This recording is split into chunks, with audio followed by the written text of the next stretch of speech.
And we are live. Hey, welcome everyone to Garage Geek.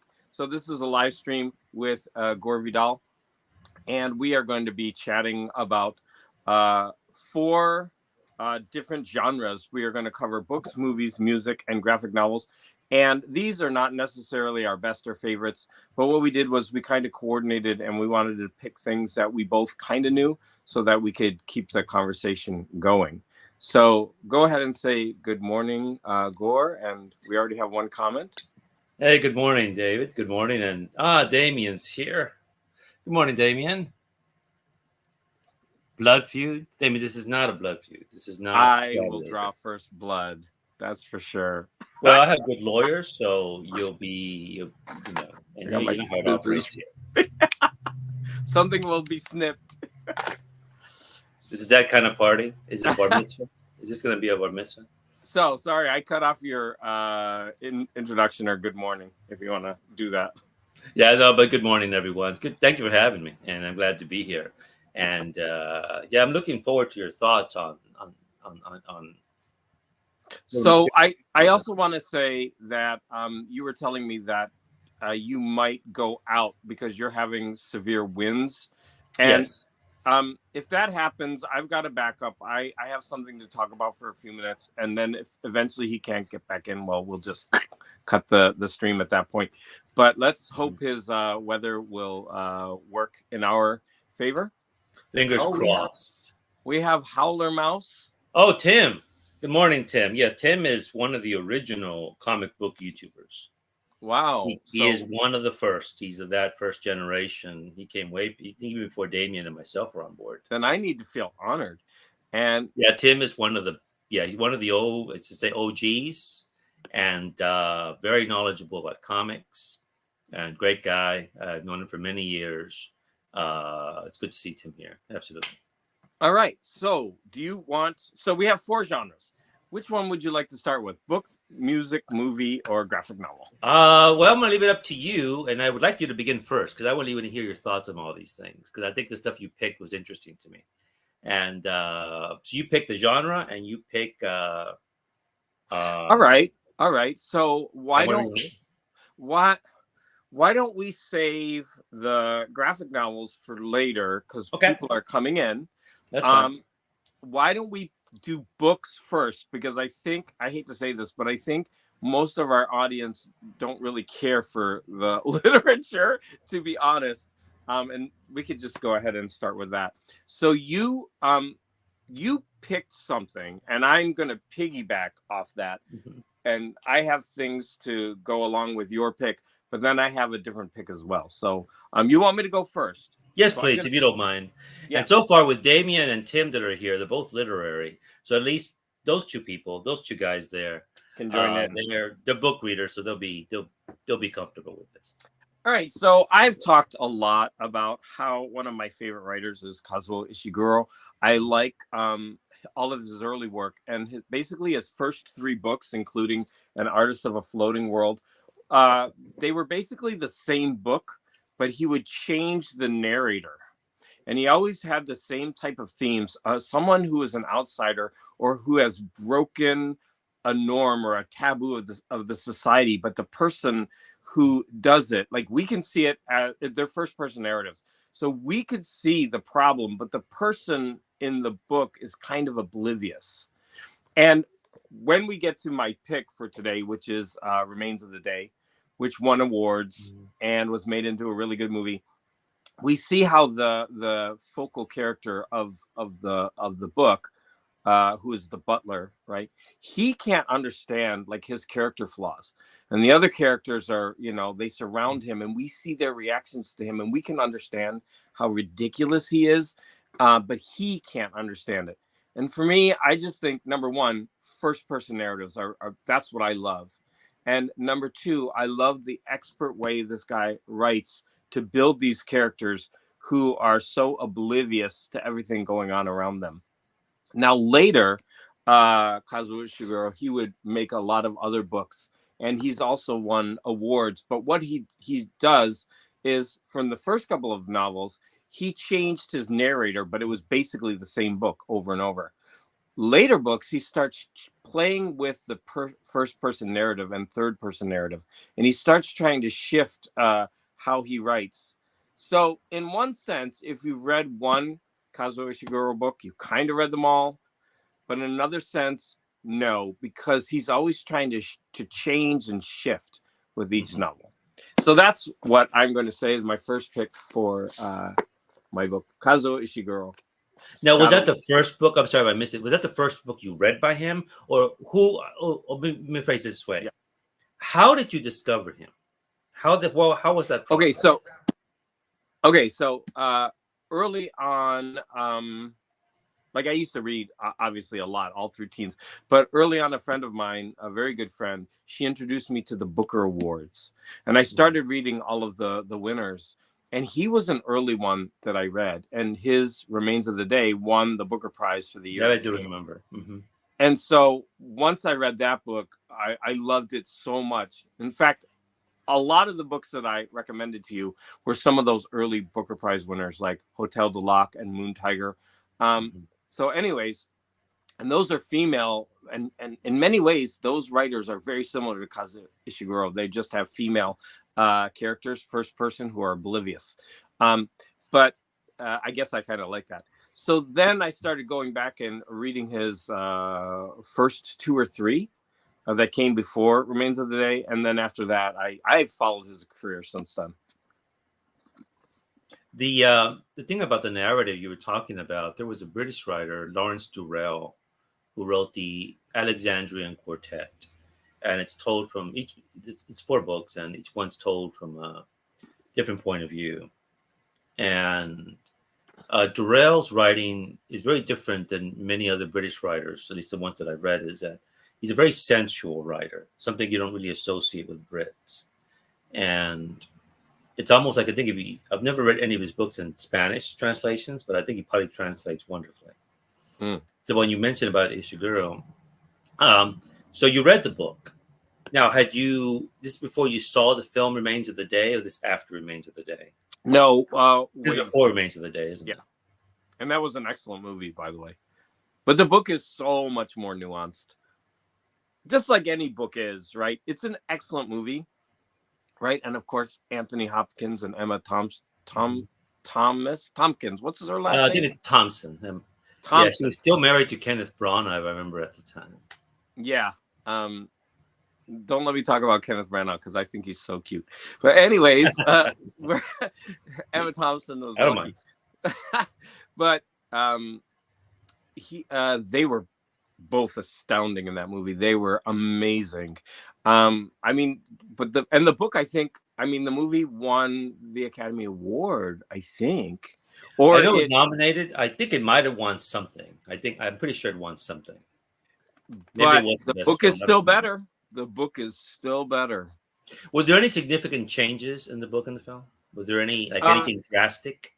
There had to be, because the book is first person narrative, so you're following this guy's thoughts the entire time, and a film cannot do that unless they have like an interior, like if they have his monologue on screen, like that would be a horrible movie, right? In fact, Blade Runner tried to do that, and the studio made them cut all of that interior. Like they started the movie with all this interior monologue with him talking, and if you watch the studio version versus the original version, which they're all available now, the different cuts, the studio made them get rid of all of it because it was too cerebral, I guess.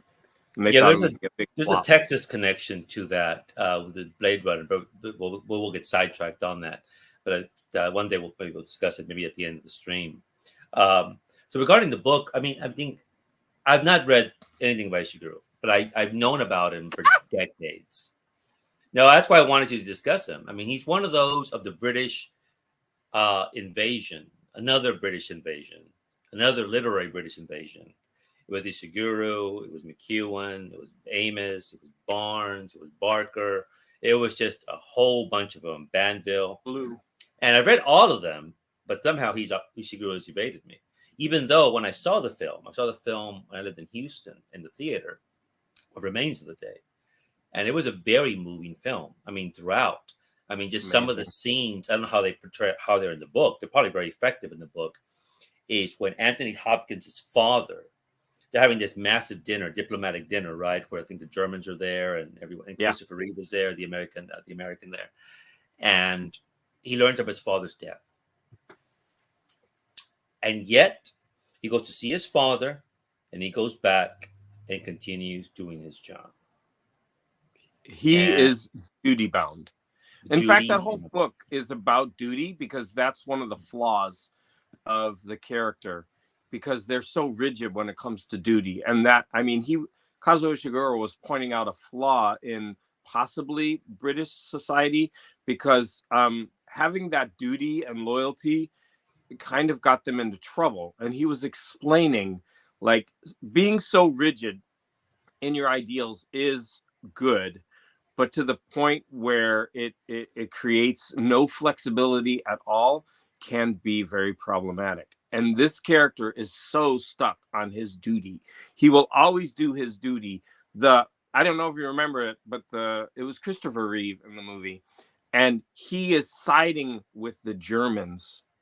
And we know, like, what that is, like, that's not okay, right? And we're watching this unfold, and the main character will always show loyalty to his what do I call him? Owner, master? What do you call the person that had who he works? It's a master servant relationship. Yeah. I mean, yeah. And it's just okay. So let's look at Sleepy's comment. Yeah, please do. I'll see the comments. I have a big problem seeing a movie and reading a book. I prefer to do one or the other. I guess they compete in my imagination. Yeah, I don't have that issue. I really, really do prefer to read a book before I see a movie, but that will also mean that the movie won't compare to me for me. But I think reading the book, I like to compare both. How about you? Are you okay? I'm okay either way with it. And the thing is, there's a difference between a literary novel that's adapted into film, because I say the word literary because the novel works because of the language, and no matter how good the movie is, they can't really capture the scene of the writing, right, and how that affects you. The less literary the novel is, it tends to be like genre fiction, where you just get from point A to point B to point C. Then at that point, sometimes the movie does something that the book could not do, and was unable to do, not just because it's a printed word, but film, it works. And you mentioned Blade Runner earlier. I mean, when I saw Blade Runner and I read the book by Dick, I did not like the book by Dick at all. And I know they made substantial changes into the film. And somehow the film, although it changes by certainly adding a romance story into it, which was not in the book, worked wonderfully well. But generally, I don't have any of those issues. My dog. They're playing. Okay, so Howler Mouse is saying that he really liked the cut. I think like when you look at the Blade Runner cut with the voiceover, that was the director's original vision. And of course it works, but the studio was so worried that the audience would react negatively to it. And so that's why they made them do all those changes. And of course, in hindsight, we know that the studio was acting ridiculously, but they were thinking of the mass audience, I would guess. Yeah, they were, because that film came out on the heels of Empire and Indiana Jones. And Blade Runner, unfortunately, was a throwback to pre-Star Wars science fiction movies, which were more thought-driven. Now, visually, it's stunning, but it was more thought-driven. And unfortunately, once Star Wars came in for the general public, everyone wanted lasers and ships and battleships and all sort of thing. And so it's a lot of disappointment about people who went to see Blade Runner expecting that, and they came out baffled. And but yeah, anyway, that's the way it worked out for that film. That's why it was such a huge disaster financially. Yeah, it's a real shame, right? So Gore, this is actually a really cool subtopic or subgenre that you can go into. For example, Godfather the movie is far superior to the book, and then of course they expanded that world. I agree with that. I read the book by Puzo. I like the book by Puzo, but I've never read the book. Fantastic, yeah. No, there are plenty of movies that are far better than the books, or there are plenty of movies that there's things in the books that can't be filmed, and so the director will add things, and they can make something different but still true to the original. And I'm thinking of The English Patient, which is another Okay. Booker Prize winning book that's Yeah, amazing. I like that The film. I director, like the book. yeah, the director of that took so many things that weren't in the book and made things that were like visual poetry.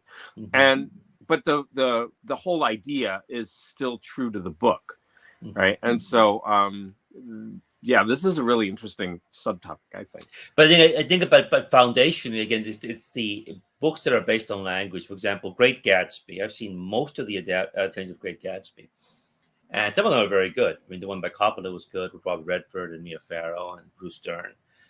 But the thing is, it was faithful to the book. But the thing is, it's the grip of that writing. There's a narrative tension to that book from beginning to the end. You could actually read the book in one day, in one sitting, emotionally, what it takes you.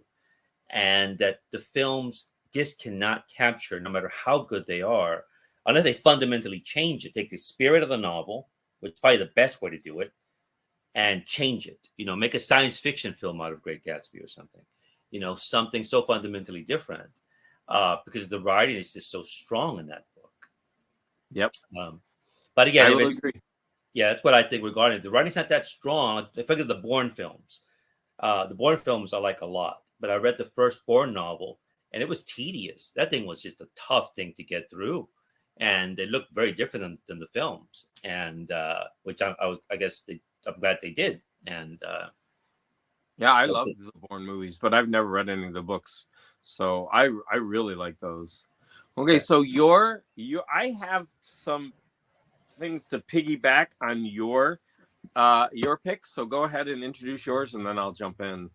Well, mine's in the same light in yours, in the sense of the British writers, that from the 80s, because basically these are the 80s writers who came into their own in the early 80s and such. And the one that I picked is I've mentioned this book before in my channel, and I think a conversation with you is The Comfort of Strangers by Ian McEwan. This came out, I think, in 81, 82. And last year, Ian published a novel 40 years later, this book here, Lessons. Beautiful cover.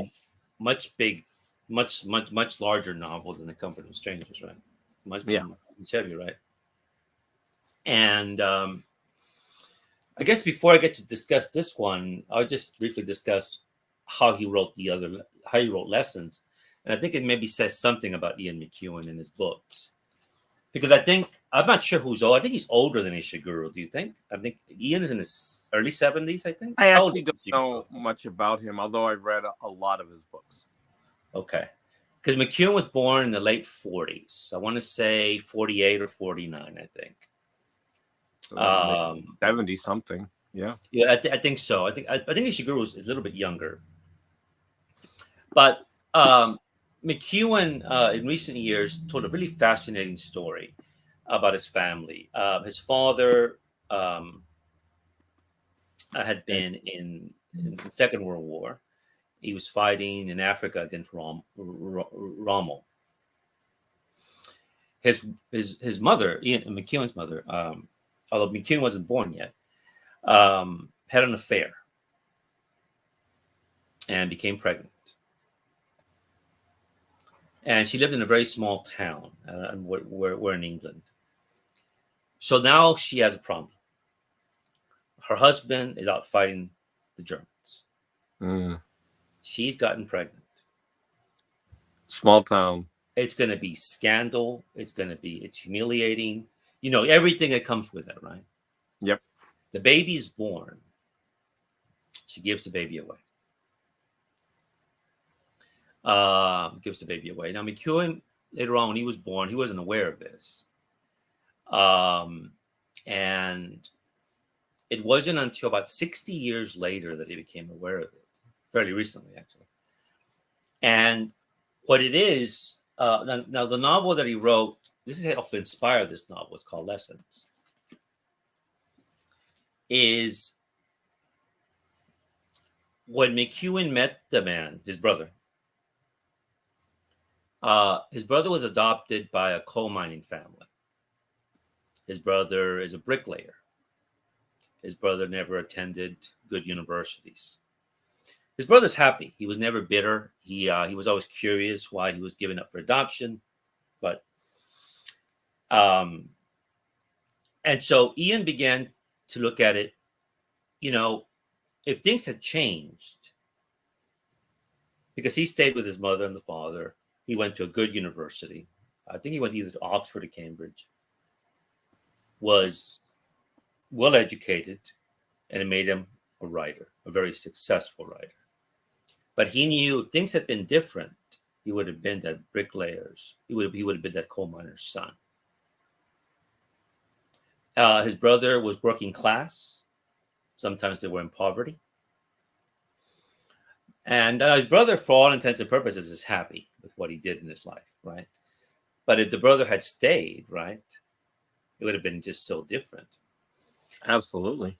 And then to make the final story, the final linchpin on this with McEwen is that when the brother, he had looked into at one point looking for who his mother was, his parents were, but he stopped. And when he finally discovered who it was, he went to see the mother. Now, Ian's mother had been torn by this, obviously. But the thing is, I think she either had dementia or Alzheimer's. And by the time the son went to see her, she didn't know who he was.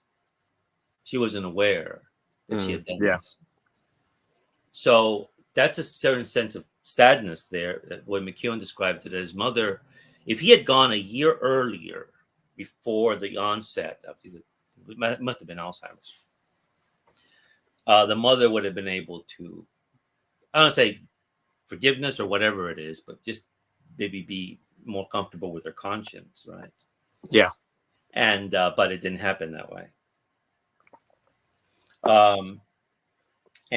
What Lessons is that novel is about a writer, because I'm going to talk about this novel instead of the other one. I'm sorry, but and I actually haven't read Lessons, but I have read Cement Garden.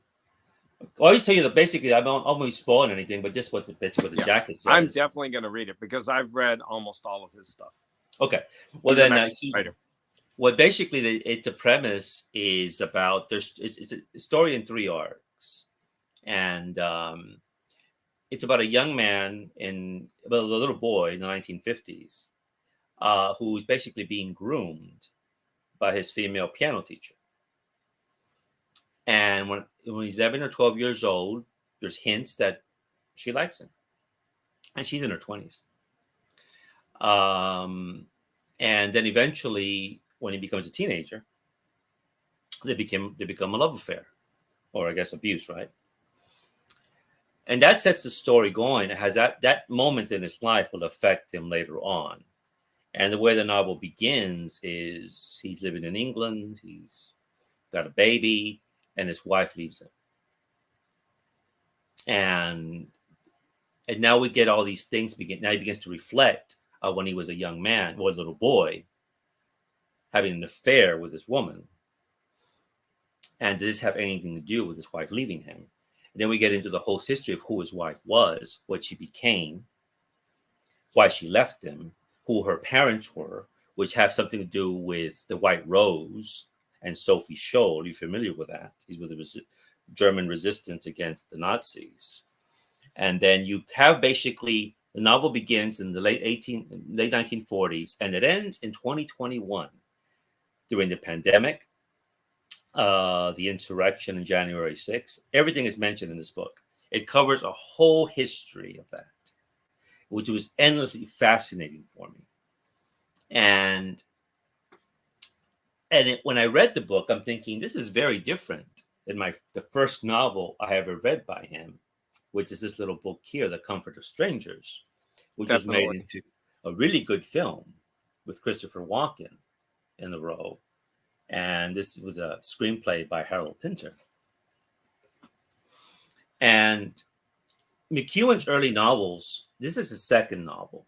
His first one is The Seaman Garden, which deals with incest. Yeah. A brother and a sister. I wrote that one. Bingo, right? Bingo. Seaman Garden, right? Yeah. Basically, just the premise of it, mother's dead, and you have these two siblings, and right? And then it was followed by The Comfort of Strangers. Have you read this one, David? I'm pretty sure. Is that the one where a couple invites another couple in? No spoilers. Is that what that one's is about? That's the one. Okay. Yeah. That book is so weird and even weirder than Cement Garden. Disturbing. Yes. I'm talking about The Comfort of Strangers. It's very existential. It's very strange. I absolutely loved it.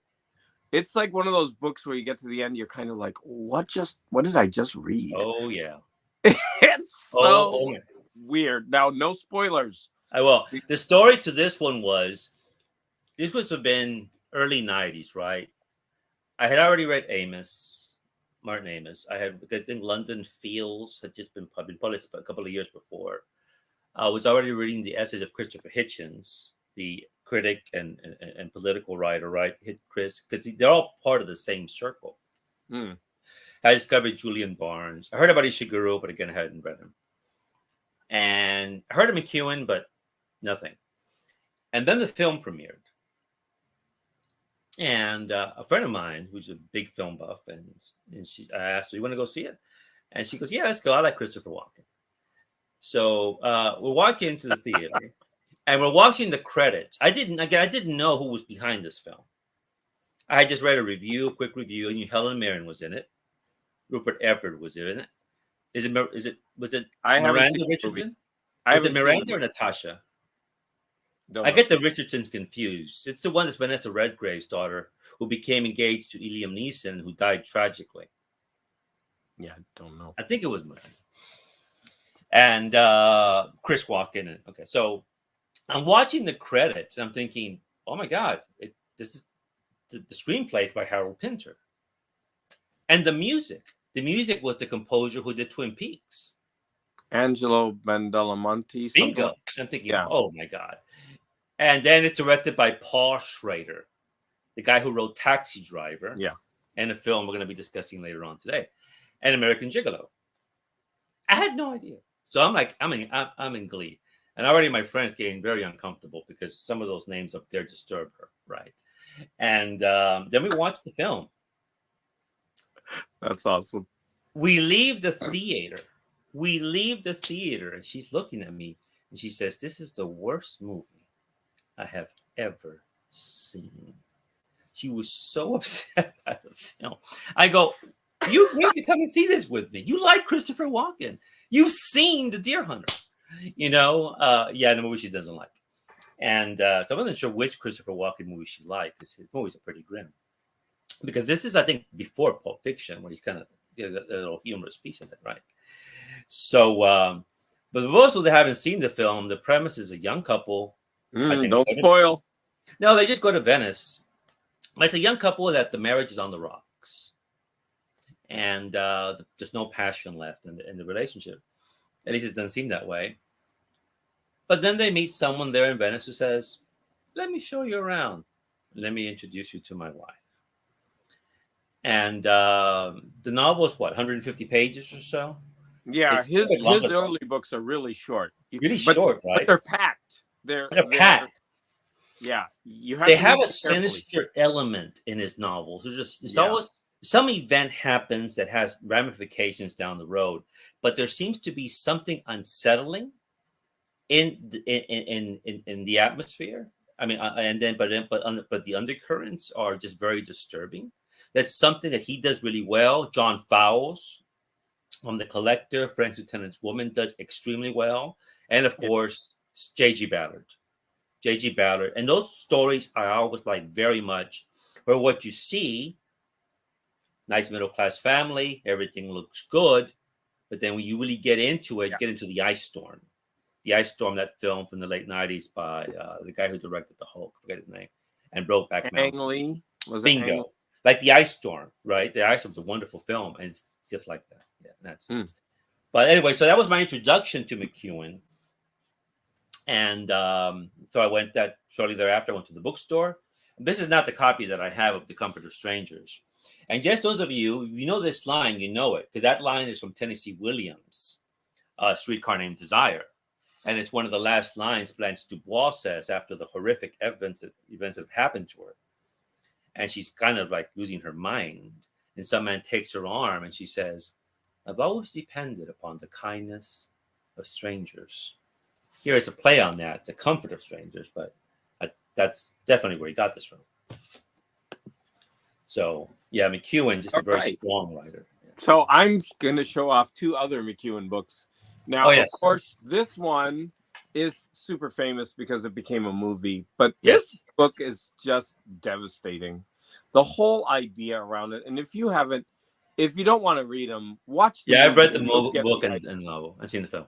And the film is devastating too. The whole idea around this is just heartbreaking. That's why I can't read that book again. That book I cannot read again for that reason. It's heartbreaking. And then this is another book that was put out in a very, it's almost like a novella. It's so small. And it's called On Chesil Beach. And this is a book that I actually physically read 2 times, and I don't often do that. This book is a firecracker. It is so good. That's your favorite about McEwan? Yes. Oh wow. And you can see, like, as I read this, you can't see it, but I took copious notes throughout this book. Oh wow. Because it is so well written. And so this was going to be my challenge to you. I read it once by myself. I read it twice with someone else, and we were picketing on the school lines, and we discussed it on the picket line. And I would love to read this book with you. And it's so short. It's his shortest. Like I said, it's almost a novella. Yeah, that one I have not read by him. I've read about half of his books, but that one, when did that one come out? This one, 2000s, right? 2000s. Let me guess, 2010. I'm guessing. I don't know. I'm looking. Okay. It even has a pretty picture inside. Okay. Like you need to see that. All right, 2007. Close. I was 3 years off. I'm usually pretty good with these things, but I guess let's do a book review on this one. And on Chesil Beach. I had that copy. I don't know what I did with it, but I no longer have it. I used to have the hardback, but I gave away a lot of my hardbacks, and I'm regretting that because it was a beautiful copy. I could always get it again. Well, about these writers, Ishiguro, McEwan. There was another one, Janet Winterson, who wrote a book called Sexing the Cherry. All these writers who came into their own, they were part of the new guard, right? These young writers in their 20s, 30s, and now they're the old guard. But yeah, Salman Rushdie is also part of this group. And now they're in the 70s, late 60s, some of them about 80 or so. And whenever I see the Booker Award and all those things, they're rarely ever nominated. I think Rushdie was nominated recently. I don't think this book got any of those nominations. The Booker Prize has changed a lot, and a lot of people have fallen out of love with it. I still follow it because it's still interesting novels no matter what. But yeah, the early Bookers, you got some classic writers to discover. Even the nominees, they're very great writers in many cases. All right, so we are at 33 minutes. Okay. I was hoping to cap each section at about 20. Okay. So we're moving on to our part 2. So we have movies, music, and graphic novels. So which one would you like to choose next? Movies. Let's go to movies. All right. So I went first last time. Do you want to go first this time? Sure, I'll go this one. All right. I'll stay in the same theme as The Comfort of Strangers because the film The Comfort of Strangers was directed by Paul Schrader. Now, we know Paul Schrader because he wrote the screenplay for Taxi Driver. And then it was the late 1979, 1980, he did the movie of Mishima. An incredible film. Seen that. I need to. And I see Terrence is here. And Comic Crack, he's also an admirer of that film, Mishima, about the Japanese writer. And Yukio. And then he did, this was before 1980 because he did American Gigolo around 1980.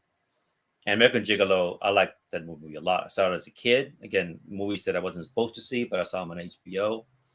And I was thinking about discussing that film here, but you hadn't seen it. So, but Yeah, you had seen Cat People. yeah. You had seen Cat People. And yeah, that's right. The Philip Glass soundtrack to Mishima. I love Philip Glass. Love Yeah. him, but he makes me dizzy. Did he make you dizzy when he did the music for The Hours? It just goes on like Oh his my God. music is so circular. And it's just like, but Yeah, he did the music for The Hours, and an acquaintance of mine, when I told him about that, he was actually a musician. When I said Philip Glass, it pissed him off. And he went on this whole rant against why his music is terrible. No, I don't remember what his arguments were about different. this. It's just different. And it moved into a new direction, minimalism. It started this whole, I think he did. He kind of started this whole wave of moving in a new direction. So Maybe that's why it pissed him off. I have no idea. And but this is Cat People. There's Natasha Kinski. Yeah. And this movie, again, it was on HBO on the weekends, and I saw the trailer to this, and like much of my childhood, most of the movies I wanted to see were R-rated. And I remember seeing the trailer for Cat People and saying, please don't be rated R. Please don't be rated R. Please don't be rated R. And at the end, boom, rated R. But thankfully, HBO would be free every 6 months, and I was a good kid, so I could watch whatever I wanted. And because my parents didn't know what I was watching. And so this comes on. And I remember being at my TV set. It must have been 9 o'clock at night or something on a weekend. And family members would walk into the living room. And they had no idea what I was watching. But I just had to keep an eye for sex scenes. I had to keep an eye for nudity. At that point, change the channel. Just change it. Just change it. So this movie is directed by Schrader. Music is by Giorgio Moroder. You know, we know Natasha Kinski, and of course Malcolm McDowell. And when the movie opened, you have that musical David Bowie music of Putting Out Fire, right? And his album, I think Let's Dance, was just coming out. I think it was just about, this is 82, 83. I think it was about to be released. And you have this really odd scene of this woman and a tree and these women in hoods, and you see these Black Panthers. And I have this background, if you can see it. Can you see it there? Yep. I see her face. Yeah, but you see the Panthers here? No. Like, oh, you can't see it over there. Yeah, it's really dark back there. Look at that. Sorry. Look at that. Oh, yeah. Now I can see it. That's I don't know where I found this. And so I had to get it. The Panther's lazing. So now I'm watching this film, and then I think I know what's going on in the film. And then we see Natasha Kinski in the airport. Now, already by this time, I had discovered Valentina in the heavy metal magazines. Mm-hmm. Usually, I like women with very long hair. But already the Valentina, there's something about her that just connected. And later on, Juliette Binoche, when I saw her in Unbearable Lightness of Being. But anyway, this film here, this idea of these two siblings and the incest thing that goes on, and she's not aware of this. And then the music by Moroder is sometimes pretty harrowing, sometimes very romantic. And it's a very unusual and strange film. And I had no idea at the time there was a remake of a 1942 film. And I don't think they're very much alike at all. No, they're not. And except for the part in the first film, it's jealousy. Here, it's sexual desire. And after, one of them has sex, they become the Black Panther. They become the Panther. But I found this movie very engaging, and I still like it a lot. The atmosphere, the cinematography, the whole idea of it, and the idea that part of these movies, I don't know if they could still be made today. Maybe not so much because I think people would prevent it from being made, but I think people probably censor themselves and say, no, let's not do this type of film. Like self-censoring themselves from actually doing it, right? And so up into the 80s, you have movies like this, which is a very 1970s movie. They like there's no boundaries of any kind. But it's a movie that I rewatched recently again, and I still enjoy it. I used to have the cassette player, the cassette of this movie. At sometimes when I used to jog, I would play it, and because it would get me in the mood emotionally. And just a wonderful film, I still think. Oh, so I really don't have a lot to say about that movie because I think now that you're describing it, I think I mixed it up with The Hunger. Because I almost picked The Hunger. The Hunger came out about a year or two before this. Yeah. Yeah, and I remember David Bowie in a box. So that was that Hunger. Yeah, David Bowie is in that film. He's with Catherine Deneuve. So Catherine Deneuve. I mixed it up. Now, I would like to say though, the original Cat People is lauded because of some of the film techniques it used at the time, it's a where movie. Shadows and light, and they wouldn't show you things because I think it was very low budget, and so he used the filming technique to rely on your imagination. Now, when you're jumping ahead to this film, which I really can't remember honestly, I think you're saying that the director did some of that as well, right? With like mood and atmosphere. Yes, it's very atmospheric, the mood and the music by Moroder. Yeah. So I can't really comment too much on that movie though. So I guess I need to watch it again. But it should be Natasha Kinski. You know, I like her a lot. I mean, of course, she's the daughter of that maniac, Klaus Kinski. And you probably know about him. Yeah. And complete nut. But I like him in movies, but the more I learn about them, it's just a piece of work that guy is. And but yeah, Natasha, now we go way back, and but this movie, she's just absolutely striking.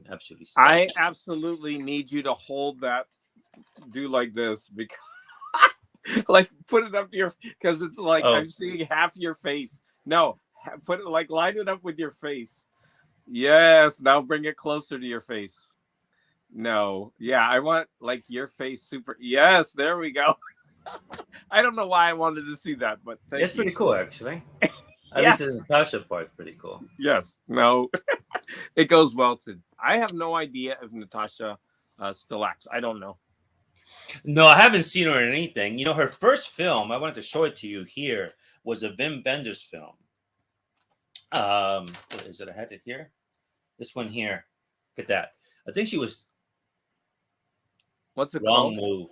Oh, Wrong Move. This is a wonderful film. She's got a small part in it, and but it's adult oriented. The film, especially one of the scenes.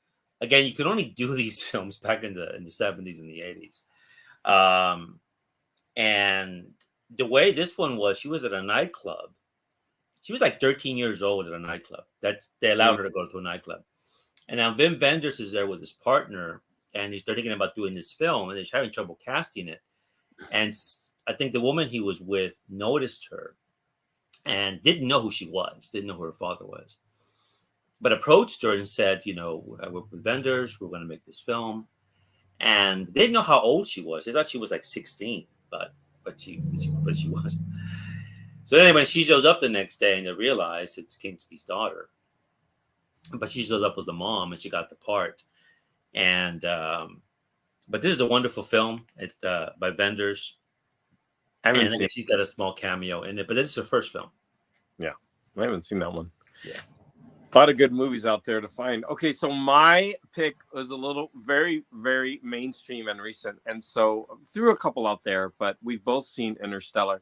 Now, Interstellar was got a lot of crap when it came out. A lot of people liked it. A lot of people bagged on it. I absolutely love it. I love it to death. So we're going to talk about Interstellar. Why did it engage you so much? What did it? I saw the film, but it didn't have the effect on me that it did. Why did it engage you so much? What was it about? So first of all, it's got an amazing story. It's got time travel, time dilation. It's got amazing special effects. The soundtrack is just amazing. The ideas in it. Even one of the ideas that it's like a theme in the movie.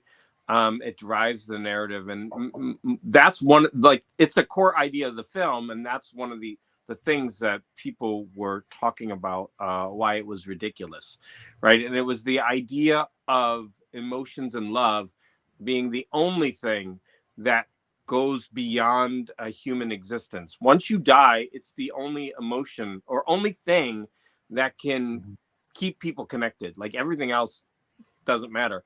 And so you got this core idea of the film of these emotional attachments versus keeping the human race going through seeds, very unemotional.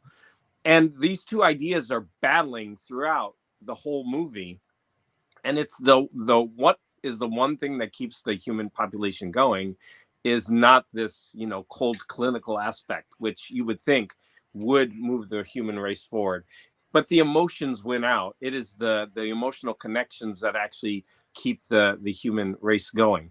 And I mean, every scene that takes place on a foreign planet, like that water planet scene, is freaky. It is just crazy.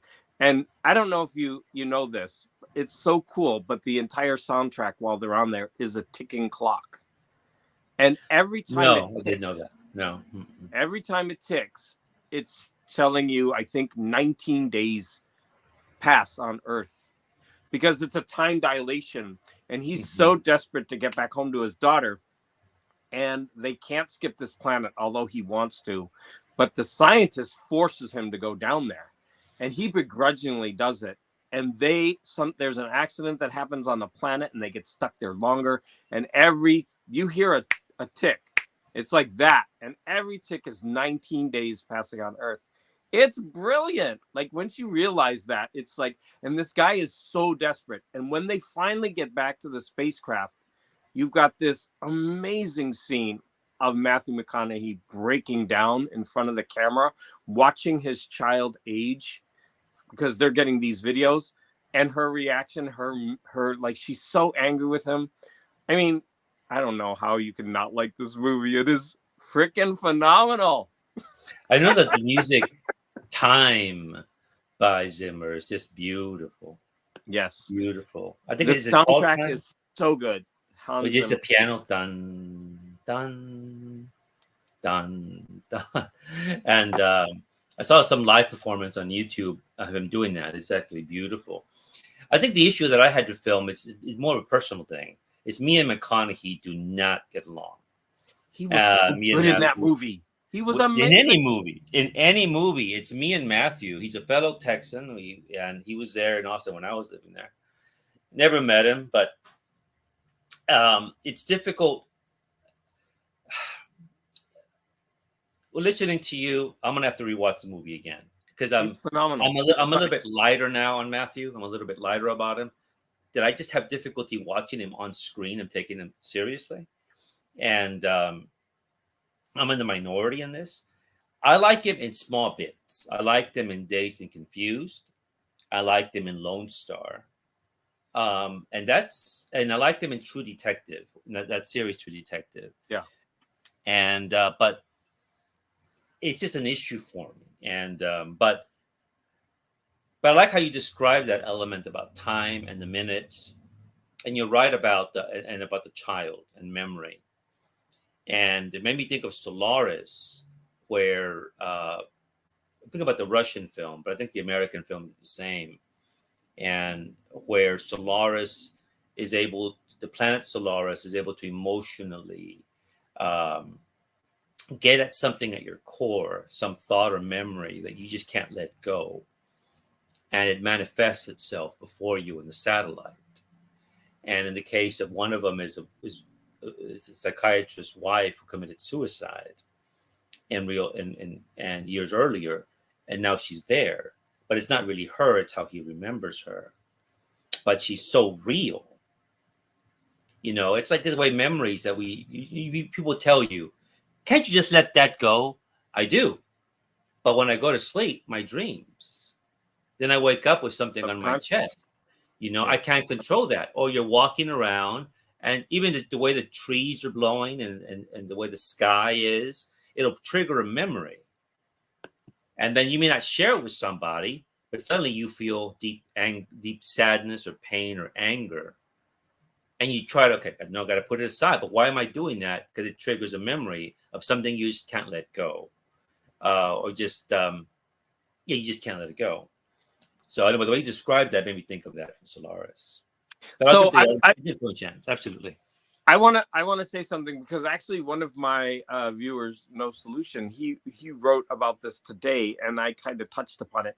So he was talking about how he really can't watch anything with I forget her name, the Captain Marvel actress, the one Brie with Larson? Is it Brie? yes, Brie Larson, Why? and because of her politics and all the statements that she says. And I'm like, I'm one of these people that I really do divorce the actor, the writer, whatever, from their output or their production. So for me, like, that wouldn't stop me from enjoying her performance, because I think she's a really great actress. Like, she was so good in The Room. And so it's just, when you allow these outside things to influence how you see a piece of art, I find that sad. Not that No Solution is a sad person. I'm not saying that. I'm just like, you can't enjoy something because of outside baggage. Oh That no, there's has no baggage nothing with to me and do McConaughey. with It's like compared with Meryl it Streep. is baggage. If you can't, like, say, well, I can't watch this performance because I have this idea about him. You're bringing outside stuff into Like his with Meryl performance. Streep, for example, with Meryl early on, and I just didn't like her performances. People liked her, and whenever I see Matthew, it's the same sort of way with most of his films. And everything else, personally, we're very, very similar, McConaughey and I, on everything, on other things. But just when I see him on screen, it's more of an acting of a presence on the screen. And again, His performance in Dazed and Confused, he got this, stoner, and always he was like, right, right, right, or whatever but, and then when I remember comments about Interstellar, like, I can't take him seriously. Like, how could he be a scientist, or how could he, like, you know what I mean? Like, they won't see beyond that.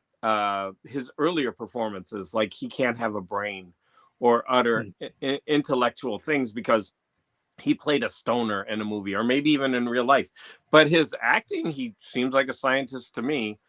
no, that's why, again, no, again, living here in Texas, many people, many scientists here have the West Texas drawl. I just don't find him a very good actor, and at least in some of these roles, and that then makes it difficult for me. All right. Yeah, that's it. I wanted to say that this very quickly. This reminded me of that Hollywoodland movie, which is such a good movie. And Jim Reeves, who played the original Superman. Was it Jim Reeves? One of them. Reeves, right? Yeah. Yes. And so George Reeves, I think. George Reeves, he that movie is about his life, and he ended up committing suicide. But he was so typecast as Superman that this is a very powerful scene. He wants to branch out and become an actor, since he's already well known. And they're previewing his movie, and they're previewing it, and the studio heads they all start laughing when George Reeves appears on screen in his dramatic role, and they start making Superman sounds or whatever. And the studio head says, cut him out of this movie. I mean, like, they couldn't take him beyond his Superman role. And it's like, it was heartbreaking, right? And of course, because what happens later, like, he could not escape that role. And it's kind of similar in a way to this discussion. Just reminding me, have you seen that movie, Hollywoodland? No, Good. I have not seen Hollywoodland. So good. I remember reading the reviews for it, though, but I didn't see it. So Sleepy Reader says it becomes really hard with movie stars to see them as different characters rather than their famous persona. That's true. A lot of people can't divorce the two. And Holler Mouse Brie doesn't have the range with her acting. She plays the same character in every movie, going back to Scott Pilgrim. I guess a lot of people say that. I've never really seen it. I guess a lot of actors, writers, they do the same thing over and over again. It's what they're comfortable with, and if they're good at it, I really don't see a problem with it. I mean, she's making money. Good for her. Yeah, I think, I mean, it doesn't bother me too much. I mean, John Wayne was basically the same character in most of his films. Tom Cruise is basically the same character in most of his films. Yeah, Cary Grant is Cary Grant in every movie. They do, Uh, yeah, basically yes. They have a presence on the screen, mm, and when it comes to the politics and that sort of thing, oh no, it's not an issue at all for me. And as long as, again, but the thing is, when you're on screen, are you going to be convincing for me? yeah. And McConaughey just, I just don't think he's that good of an actor. And Okay, can you watch that scene again after that planet and tell me he's not convincing? Like, I almost break down. I don't cry in movies, and when I see that scene, I almost break down. He is so good. All right. Morton says some people can't watch Owen Wilson because of the way he says wow. Yeah, that's true. Uh, yeah. I'd have to stop seeing what I bagged on some Wes Anderson movies in my Friday night chat. So anyways, yeah, the Wes Anderson films, yeah. Yeah, so I think we're ready to move on. Okay. We're at 1 hour and we have done half. So let's Your turn. see. Wait, where do we go? I'm sorry? I think it's your turn. Oh, okay. So we're either gonna go music or graphic novels. You go. Let's go music. We'll make our audience wait. So unfortunately, this is all I have to show for my music. This is a piece of bubble gum. That's all you have? No, you cannot. I have the album. I don't have the vinyl. And I have the CD double version, but I couldn't find it. But if I hold it close, it looks big. But isn't this cool? It's a piece of bubble gum shaped in a vinyl. I think in the 80s, they had a series of these out, and I only have 2 of them. I never saw those. How cool is that? They're so this is Gary Newman Telecon. The great Gary Newman. For some reason, I was in a Gary Newman mood. This is one of my Desert Island discs, by the way, because I listened to this repeatedly when I was young. I had the vinyl. And so for me, this is always going to be one of my go-to albums. Now, whether this is a masterpiece or not, I'm biased. I can't tell. But I can't tell. Which album is that? Is that the first Telecon. one? Okay. No, he's got, I think, quite a few before this. He has with Tube Away Army. And in fact, a lot of these albums, I don't know. Like, even his real famous one, Pleasure Principle, I've heard it, but it doesn't catch me the way this one does. And people say that one is the superior album. Yeah, those first 2 albums are fantastic. Not for me. Okay, so yeah, someone's already talking about Cars, which is from Pleasure Principle. Wes and Woody sitting in a tree making movies for me. That's cute. Nice rhyme, Morton. I like Woody Allen. I like Woody Allen. Yeah, we missed a couple of comments. Gore Vidal is always Gore Vidal, except when he's Libro Paradiso. I don't even think he stretches when he becomes Libro. To me, I just can't accept. He just seems too much like Gore. All right, so Howler Mouse says, I can hear cars playing eerily in the distance. All right. So what's your introduction to Gary? Again, start. Just go. So my brother had a record collection, and I would like pilfer his albums, and I would listen to them. And I remember I was, this is why this is in my psyche. I read the Lord of the Rings trilogy, and I didn't have many of my own albums. And so I read the Lord of the Rings trilogy, and I played this album on repeat over and over. So now they're like, oh my goodness. In my mind. Say that again. You read Tolkien with this soundtrack. Yes. And it's the weirdest thing. This is very odd. Yes, it is. Wonderfully odd. But if you think about it, it's not too weird because he creates this alien electronic landscape.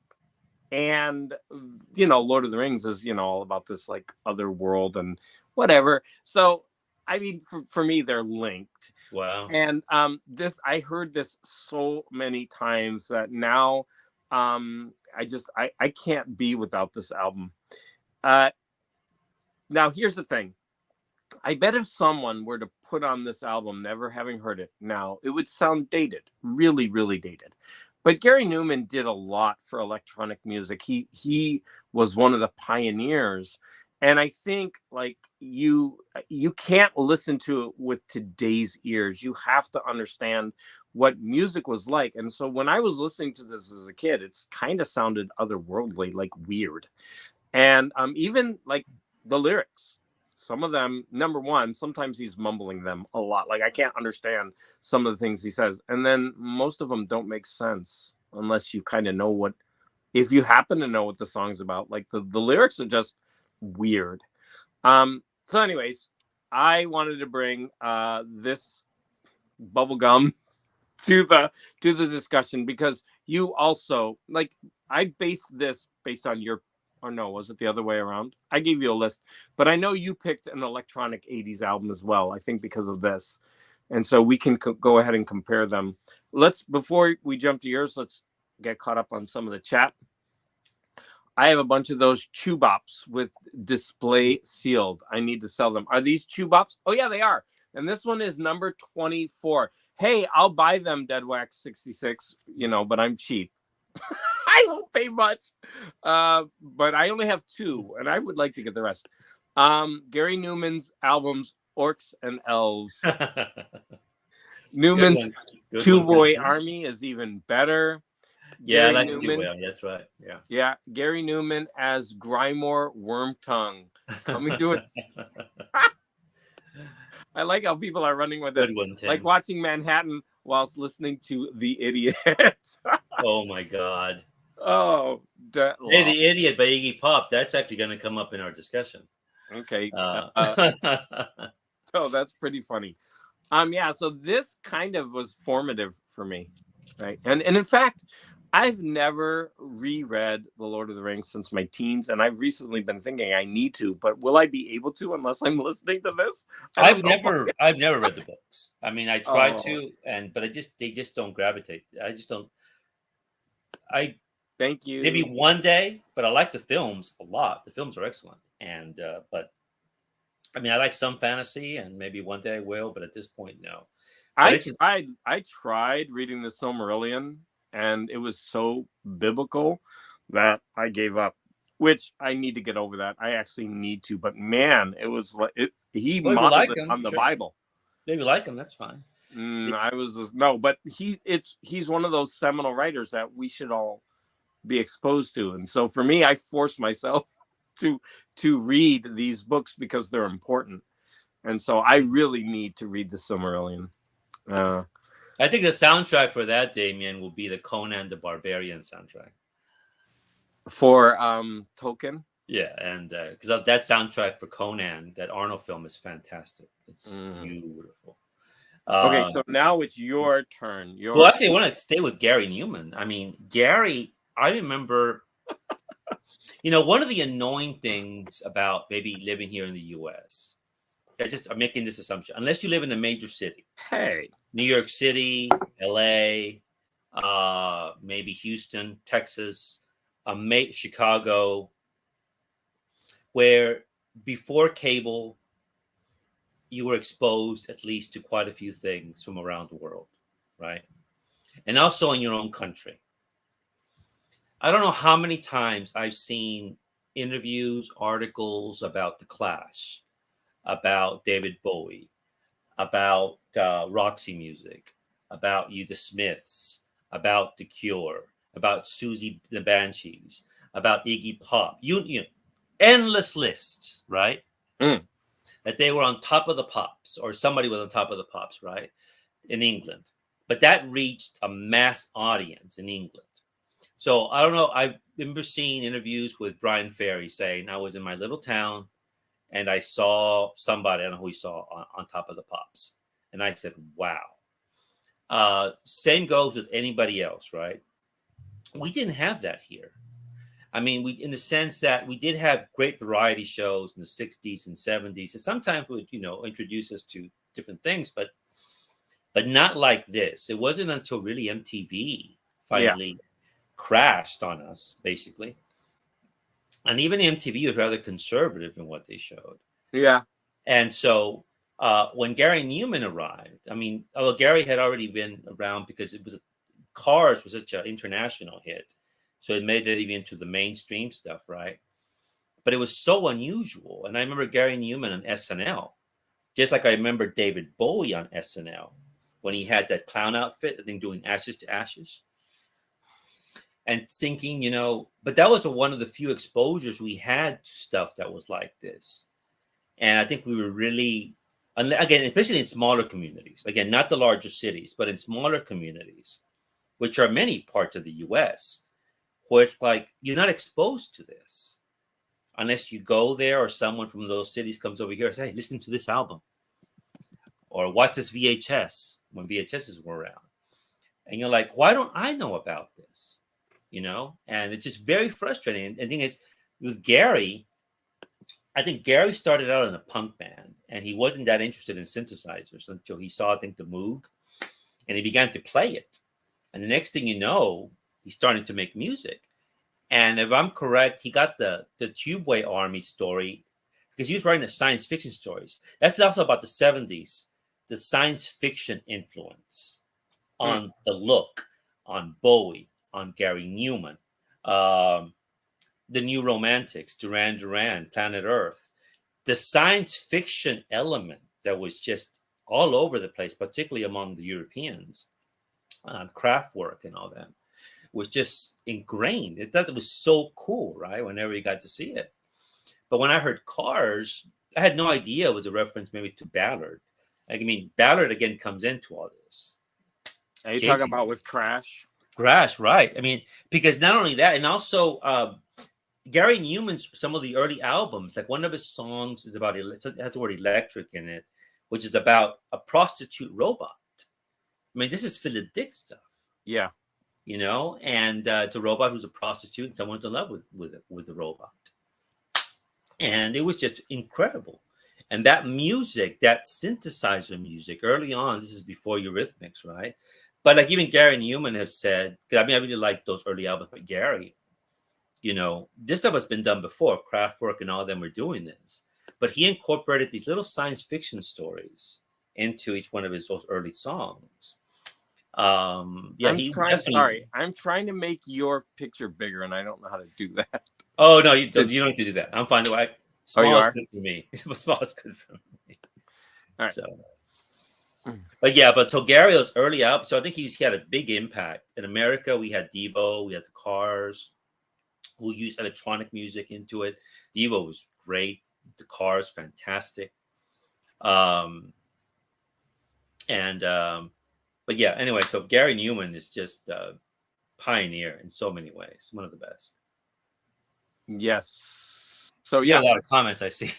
So yeah. So I've just been scrolling through them as you've spoken. But can you do one thing for me? Go again and show me how. Like when you said he played, you went like this, and I started laughing. So that's your. What was I doing? Was I doing that sort of? I speak a lot with my hands. I do this a lot with my hands. That's fine. That was pretty funny. Okay. StreamYard only lets you make your own picture bigger unless you pay. Okay, so that's good to know because I was just I was messing with that. But you picked Joy Division. Yes. Right? I want to talk about that because to me, I've listened to Joy Division so much and they don't click with me. Everything sounds monotonous, and I know every song is different, but it's very cold. And even his voice is like droning. And for you to pick this as like an outstanding album, I need to know why. Why is this so appealing to so many people? This is the album Closer. Yeah. And this was my introduction to Joy Division. I had not heard Love Will Tear Us Apart. I had not heard anything by Joy Division at this point. What happened was I went into a little record store. And have you seen the movie Linklater's first film? The one he did before Dazed and Confused? Probably not. Well, I don't know what it's called. It's Slacker. I think I think I have, but I don't remember anything. That was filmed in Austin when I lived there. And but wait, before you go on, I want you to explain. Yes, I can listen to one song and enjoy it, but it's like when I have to listen to the entire album, that's the kicker for me. It just becomes a boring experience. Go. The song is Atmosphere that he's talking about. How am I talking about the song Atmosphere for a minute? There's this. in the film, Slacker was shot in Austin, and there's a little record store that it's at the outside of it. It was called Sound Exchange. It was a punk record place. Not anything record store compared to what you have at Amoeba. Amoeba's huge, but this was a small little place. You can walk in Mm-hmm. and listen to the records. They had Yeah. little booths. You would go in, and I remember walking in, and I saw this right. I saw It's a not the beautiful cover. CD, but the record. But It I would saw make this me want to picture. pick it up. Yes. Yep, absolutely. I saw Yeah. Closer, Joy It's a Division. gorgeous cover. Had no idea. Too bad. So I went into the so booth bad. and I put it on, and it was just, what the heck is this? And there was one song, and this is why it got me. It's not the first song in the album. It's Heart and Soul. Mm-hmm. And I'll read you just a few of the lyrics here. And this is what got me. First, it begins with a bass line. Dum, dum, dum, dum, dum, dum, dum, dum, dum, dum, and the drums begin. We're going to get YouTube right? copyright right now. Right? Okay. I was like, and it begins. And the drums are really fast, and the bass is playing. And then Ian Curtis, the singer, begins to sing, instincts that can still betray us, a journey that leads to the sun, soulless and bent on destruction, a struggle between right and wrong. You take my place in the showdown. I'll observe with a pitiful eye. I'll humbly ask for forgiveness. A request will beyond you and I. Heart and soul, one will burn. Heart and soul, one will burn. And then he concludes with, close to the end, is, I exist on the best terms I can. The past is now part of my future. The present is well out of hand. The present is well out of hand. This is before I read T.S. Okay, Eliot. wait, stop. We just have to praise your recital there, because number one, you've heard me say before, your voice is like the best ever. And then hearing you say those lyrics, of course, I can understand why that's beautiful. Beautiful. Well, thank you, David. That's very okay, kind. got it. Thank you. Good. So thank you for that. That was amazing. Well, so now tell me why you like it so much. That part drew me in. I was just starting to read William Blake, right? I was starting to read William Blake, Tiger, and his poems. And I'd also been an admirer of the Doors, right? And the first album, Break On Through to the Other Side. This Is the End, which is very bleak. So these things really gravitated to me. Now, the Doors I knew as a kid, though, because that one played where I lived in the smaller towns that I lived in. Joy Division did not play. The Cure did not play. The Smiths did not play. Susie did. Okay, I love The Cure. I love the Smiths. Yeah. I love Susie. You still and haven't so gotten this one, but this one, you're right about them. The music for those is much more hyped up. This one is more, it is, you could say very much bleaker. It's basically at the soul in crisis. But you know what? It doesn't sound bleak to me at all. In fact, some of the melodies are jangly, and the lyrics are bleak, but the melodies are like going along. And I mean, it's kind of like the Cure that way. Yes. But they don't reach Cure levels of jangliness. Like the Cure does this way better than Joy Division. So no, what you're right about Joy Division, is the ebb and flow of things. Now, he quotes Eliot at the end, the type is now past of my future. That's from the Four Quartets, which I didn't know at the time. It wasn't until years later when I read Eliot, I'm thinking, where do I know this from? And it wasn't, and then I read St. Augustine. Now, Eliot got it from St. Augustine. St. Augustine gave it to Eliot. Eliot gave it to Ian Curtis. And what I liked about Eliot and what I like about Joy Division is, for example, Love Will Tear Us Apart, which was a single released. It wasn't part of this album, but it was released. Then this album was released.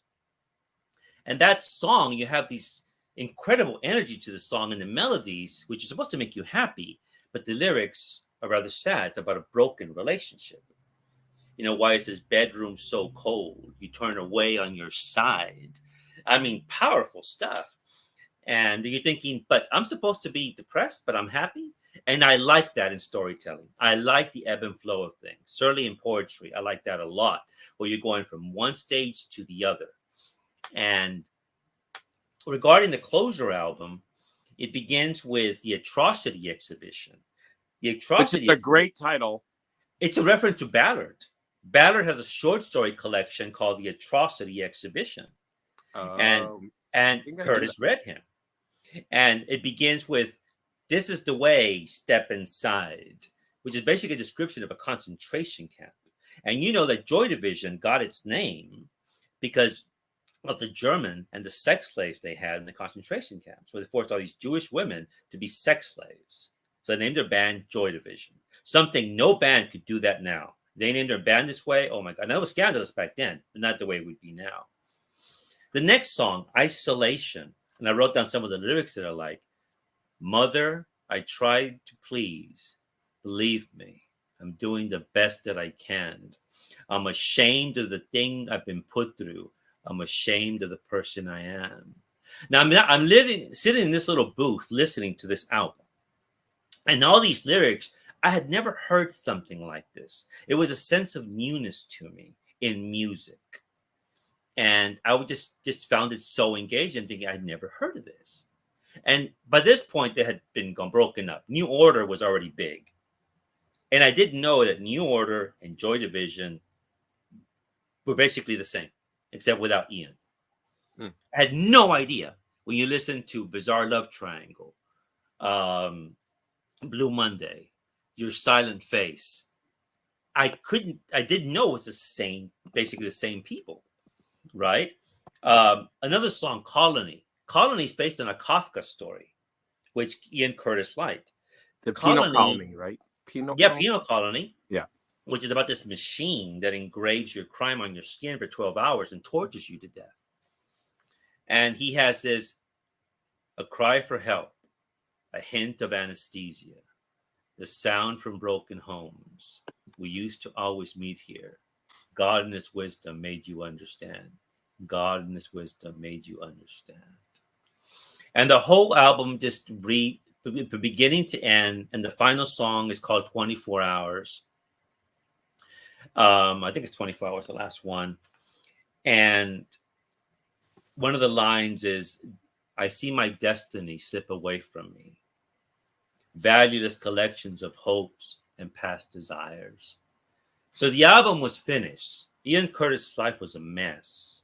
He was listening to Iggy Pop's The Idiot, watching a Werner Herzog film, and he hung himself, and his wife found him. Then the album was released. Then Love Will Tear Us Apart was released. So within a brief time, this man, You just brought it like way down. We're like all like, yeah. And so, but he was a poet. He was a first-rate poet, and in a way, like Jim Morrison was. Some of his lyrics, some of his best lyrics that Jim did. And one of the people that Ian admired. But Ian was very literary. He read Ballard, he read Burroughs, he read Kafka. okay, but since you mentioned the Doors, right? So I love the Doors. I sing along to those lyrics because the music helps bring the lyrics to life, so that then you can basically sing along and you're reciting the lyrics, right? Because Yes. of music. And in this case, I think one of the comments was, how important are lyrics for you guys? I think lyrics are very important, but the music, I believe what first catches you when you listen to something is the music, and the lyrics do I come agree. secondary. Yes. But you are really, really focusing on the lyrics. I have never sat down and like read through all the lyrics to these songs, and now that you're doing it, I can see that the songwriting is stellar. But again, every time I try to listen to that album, particularly, because it always has 5-star rating, it's like one of the top, albums. It just leaves me cold, and I can't get into it. So I mean, I don't know. Maybe I have to read the lyrics as I'm listening to it, and maybe it'll start to click for me. They only had 2 albums. It was this one and Unknown Pleasures and an EP. The production wasn't very long, and it was only a few years. And the thing is about the band, I have a book by Peter Hook. Peter Hook was the bass player, and they were at a Sex Pistols concert. And this is interesting about how the imagination works, what inspires you, and it's something I had never thought about. Maybe you had, but I hadn't thought about this. It was Peter Hook, Bernard Summers, and they had just met Ian Curtis. These were the founding members of Joy Division. And Peter Hook says, or Hooky as he's called, I had seen Led Zeppelin. And I see Zeppelin, I see Robert Plant, I see that incredible musicianship up there. And that scared him, meaning I can't do that. So in a way, that was kind of turning him off from becoming a musician. But then they all go to see the Sex Pistols. They see Johnny Rotten, Sid Vicious up there. Johnny's just going nuts up there. He doesn't have the range of Plant, first of all, right? Sid Vicious, who knows what he's doing? Nevertheless, they found what they were doing engaging. But even better, they're thinking, we can play better than those guys. Now let's form a band. I had never seen it that way, that someone would be so magisterial, would turn you off from your creativity. But you see someone who's good, but you're thinking, I can do that. Or maybe even better than that. My students say that all the time. Whenever I show them art, they're like, I can do this. It always makes me laugh. They're like, well, do it then. Here's Jackson Pollock. They're going to love that, right? Spraying everything with paint. You could do better. Well, go ahead. Let me see what you could do. It's hilarious. So one final thought regarding this. In the 2000s, I was thinking about this. What I'm going to talk to you is, in the early 2000s, you had all these bands, the Killers, the Yeah Yeah Yeahs, the Bravery. I think Interpol came in the late 90s. Coldplay really emerged. And I was listening to all these bands, I'm thinking, they almost like skipped the 90s influence. They were all going back to the 80s, the late 70s. 2 New Order, 2 Joy Division, 2 Gary Newman, 2 David Bowie's Low Heroes albums, right? And larger albums, the ones he did in LA and then in Germany. And all these influences, it's almost like this generation of late 20s, early 30-year-olds has sort of missed the 90s of music and gone back to these men and women back then, which I just found absolutely amazing. And in punk music, they did the same. You had the Hives, you had the Strokes. They were all going to the Gang of Four from the 70s, the Stranglers, the Pretenders from the late 70s, early 80s, Iggy Pop. And I just found it absolutely fantastic. Olady Tron was another electronic band that I liked a lot in the 2000s. But they all took from these people something. Again, Joy Division and New Order. But anyway, this album, over the years, when I read Ballard and I began to read more poetry and fiction, I kept coming back to this. It just added a new layer of appreciation for something I liked when I walked into that little booth and heard Heart and Soul, What Will Burn. Wonderful stuff. Thank you. So, yeah, I think what you mentioned at the very end, where bands will jump back, I think it's almost like a reaction to what's going on. And they're like, hey, we need to, change and get different influences. And I bet as a reaction to that, in like next generation, they'll go back to the 90s and use those as influences. Absolutely. Yes. Probably. Absolutely. Okay, I do not know the band Editors. Do you know that band? No, the Editors I don't know. No. So Morton, write an explanation. All right, so now we are going on to what you've all been waiting for with bated breath, and that is the comics. So graphic novels. Now we communicated back and forth, and so we decided on the same writer. What do you call it? Illustrator. Right. So we both picked Frank Miller. So we're going to talk about Frank Miller today. We both brought different graphic novels to discuss. And so hopefully we'll both show it. Whereas the last category, we had differing opinions on Joy Division.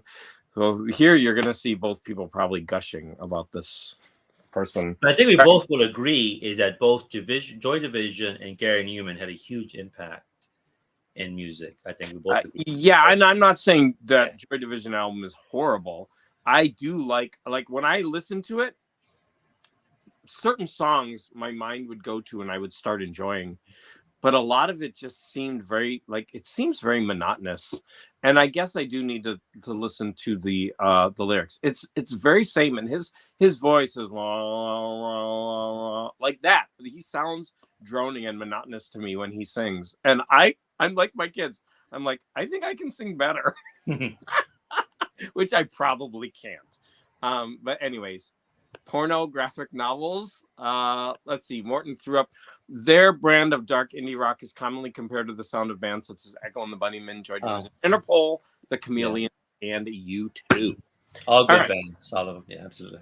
So we are talking about Frank Miller, and I'm bringing The Dark Knight Returns, and which I recently discussed on Gary B's channel, and I think that's upside down. There we go. And then you're bringing. Did you bring two? Did you bring Born Again and Electra Assassin? Or I have them here, but you're going to discuss Electra Assassin more? Or? Yeah, probably Electra Assassin. Yes. Okay.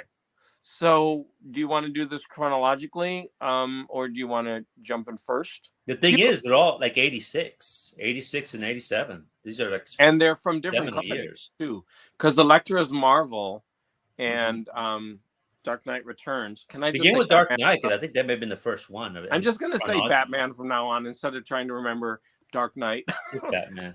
Yeah. So Frank Miller's Batman. Yeah, different company. So Marvel versus DC. And I have this beautiful deluxe, absolute. I've never seen that one. That's to show off. So I'm going to show this off. It's gorgeous. At last, Gore reveals his interest in Elektra. I think he likes her boobs. He's joking. It's been a staple of my channel from the beginning, just about. Oh, is that it? Yeah. I thought it was Saga. All right. I'm leaving right now. That's it. I'm done. It's over. So, was Elektra a follow-on to Frank Miller's Daredevil? So, Elektra, he created the character Elektra, if I'm correct, right? Issue 168. That's right. Yes. He took over the full writing. She became this amazing character. Like, she's so good. And then Elektra became a character, and other writers have used her in their writing, right? But she's had many arcs, and so then he came back to the character and did Elektra Assassin. But I thought that was Bill Sienkiewicz's art. It is. Oh, okay. So he wrote it. Mm-hmm. And man, I featured the first, like one of them, the one where she's holding that gun. That, yes, that cover is stunning. I featured that in many a video. It's so gorgeous. So Bill Sienkiewicz's art is phenomenal. And there it is. Like, yeah. So we're actually going to, even though Frank Miller wrote that, I guess he didn't illustrate it. So we're going to have different aspects of his career. Brian K. Vaughan is monitoring, Gore. All right. So which one will burn? Which one will burn? Do you want me to go first? Yes, please, because I think historically Dark Knight came out first before the books I want to talk about. All right. So where were you at the time? How did this happen? Gosh, I was a teen and I was just reading it. I mean, I don't, I was buying comics left and right, and I just read all of the Daredevils as they came out, and I had those Dark Knight original graphic novels, and of course I read all of those. So I mean, it's just part of my growing up. I didn't know they would become like these iconic things over time. Oh, I'm out of stuff to drink. My throat's getting dry. All right. So if you don't already know, this is iconic. It really changed the direction of Batman for better or worse. I think it kind of led to the Nolan movies, like that dark. I think it also led to the Tim Burton movies, because those were darker. then the original, Batman being like, from the TV show Mhm. being so light. And I mean, even this that it came with, look at that. Mhm. Now, sorry, I can't send that. Now, here's the thing. You could look at that piece of art and, oh, look, that's my face. You could say that that is bad art. You absolutely can. And I could see why.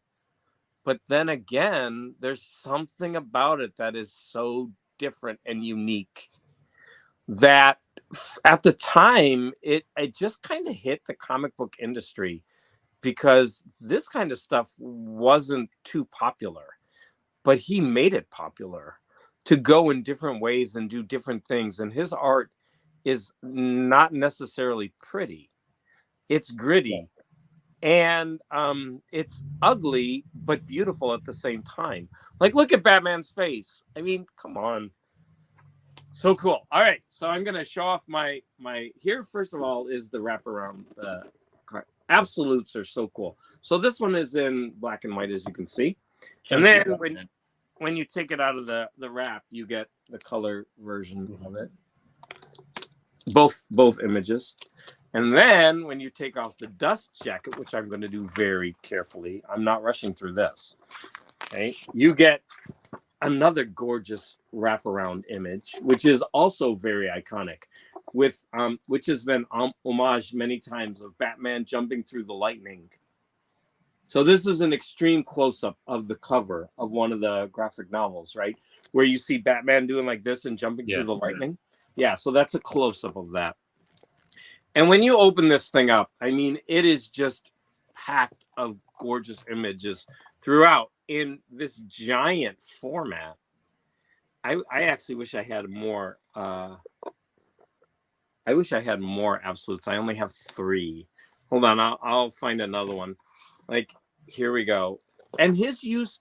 See what he really did in very interesting is his use of color and spare backgrounds. Like here, most of the background is just black and red with lines, but he uses it for lighting, and he really, really took this in further when he did Sin City, right? So he really made that use of like line and color.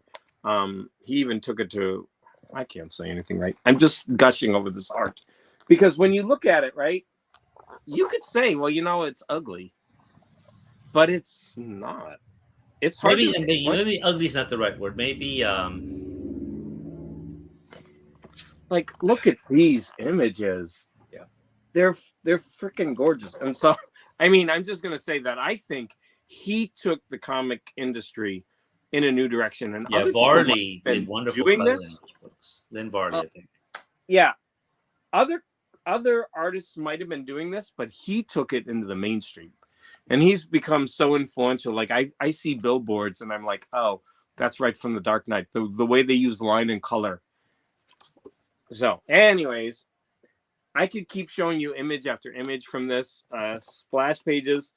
What sticks with you about that book? What is it that the part besides the art? What is it about the story or the art? So or the artwork that just all these decades? Because this book is what 40 years old. I'm going to tell you that the Yeah. story, especially in the second one, is actually not that good. What he did was he brought all these characters. It's kind of what Darwin Cook did later with his DC King. He brought all these The New characters. Frontier stuff. Yeah, he brought them all into the future when they were kind of later in their careers, and he showed them realistically and gritty, and like I said, the colors are so cool. Like so what he would do is he brought in a new Robin, then he brought in Wonder Woman, he brings in Superman, and he brings in like all these things. And that war between Superman and Batman, I think, originated with this, that led to the movie, like the Justice League, Mhm. where they're fighting. Yeah, I think. That's happening in this because he brought in these ideas. Like, Batman is Superman is always going to be like that character in Remains of the Day, bound to duty no matter what, to a fault. No matter whether policy is right or wrong, Superman is going to stick to duty. and Batman is going to be the one who's always going to fight against that. I think those ideas are interesting. And they resonate, right? So I think that this has a lot going on thematically, artistically, but like I said, I think the second one kind of falls apart. It's not very good. I like the second one. The third one I have not read. Like it. I know Tim Howlermouse has read everything, and I haven't read the third one. Actually, I would like to get that one. now were you reading Batman or Detective at the time? I was reading all of those things. Yeah, I was. So I would just buy as much as I could as a kid, and I would be reading. Yeah, so I read all through the runs that were going on, and this was so different. Mm-hmm. So So then very, you understand the shock, not the shock, but the but pleasant surprise when you saw this. I think Daredevil came before this. Born Again, see, it was 86 and 87. He was just on a roll with all these But things. he was way before that. Born Again. Oh, yes. Oh, you mean, yes, yes. It was like 80, 81 when he took over Yeah, he was writing. doing all of that, like Oh, with yes. Bullseye and all of that stuff with Elektra. Yes. That actually goes back to Paul Schrader, because what I mean by that is, Oh my gosh, we have a ton of. Ooh, oh, we yeah, have- yeah. Go back to the comments. Absolutely. Sorry. Yeah, absolutely. Okay, here's one. Lol. Thanks. Probably at me. Yeah, he was. That gun cover reminds me of Johnny Howlett's Tank Oh, Girl. yeah, Tank Girl from the 90s. I love. 90s. Yes, it did lead to the Tim Burton movie. As depraved as Gotham. His ex-wife did The Colors. Barley. Interesting. That book is beautiful. Wow. I own 2 Barman books, which is Batman. That story and a softcover book from back in the day, and one where I think Robin 2 dies. Oh yeah, that the Death of Robin is really fun, where you get to choose. they had you call and choose. Yeah, the Starlin story. Love Miller's art. But Miller's art really comes under fire because he keeps going in this weird direction, and people don't like it. Like, it's getting more and more stylized. So recently he's come under fire because people don't appreciate his art anymore. Miller brought an almost underground sensibility to superhero comics with, yeah, that is absolutely true. I always have to say it. I wish I could read DKR and Watchmen again for the first time. Oh, man, pause here regarding Yep. Tim. Tim Howlermouse knows everything about Watchmen. I'm not joking. I mean, he is the go-to person. He's done on his channel. I think he owns everything Watchmen, even there's a board game of Watchmen. But he thinks he's thought about it. He read it when it was coming out. He knows everything about the thing. So if you ever want a reference, you go to Tim. I know I do. I'm gonna go to his channel later. He's a wonder. Yes, he's wonderful. He does Sunday live streams, but he's got a huge library. But any Watchmen questions, you go to his channel. And I recommend, and those of you who are here who are not familiar with Tim's channel, please go to it. And but not just with that, his knowledge is quite deep when it comes to comics. But Watchmen that's the one you go to. Yeah. He's gonna put me to shame because as I was holding up my book, I was going God. No. I'm just in awe of this art, and yeah, so I kind of grew up with it. I mean, Frank Miller's Daredevil was so amazing, and then to go on to this, where he takes his style and develops it even more, right? And I think this is like the pinnacle. Like, after this, he does go into like very strange territory, and I haven't followed his career like I should, but I know a lot of people criticize him because he's just too out there for the mainstream comic community, right? It's just too strange. Yeah. The what Miller did and was that I meant to go back to the Paul Schrader thing is when Scorsese and Schrader did Taxi Driver and the impact that movie had on filmmaking and the type of stories you wanted, genre stories, which transcended. I'm thinking that Miller did the same thing for Marvel when he took over Daredevil writing. And like you mentioned earlier, he introduced Elektra in issue 168, I think it was. And he made Bullseye like Yeah, he made Bullseye. Yeah, Yeah, the one that we know. He's the yeah, Bullseye that we know, even though he didn't create him, but he made him he own. But and he made Kingpin into what he is. I that's true. know on Yeah, Spider-Man, yes, but he really developed the Kingpin mythos. yeah, He was so good yeah. at Tim what he did. Hyler, Tim, who's get back to Tyler Mouse. He did a video where he discussed how I think it was John Byrne. I think Tim could add in the chat had suggested the idea to Miller to incorporate the Kingpin or how to do it on the comic. Mm-hmm. You have this figure, the way he draws him. Byrne had advised him.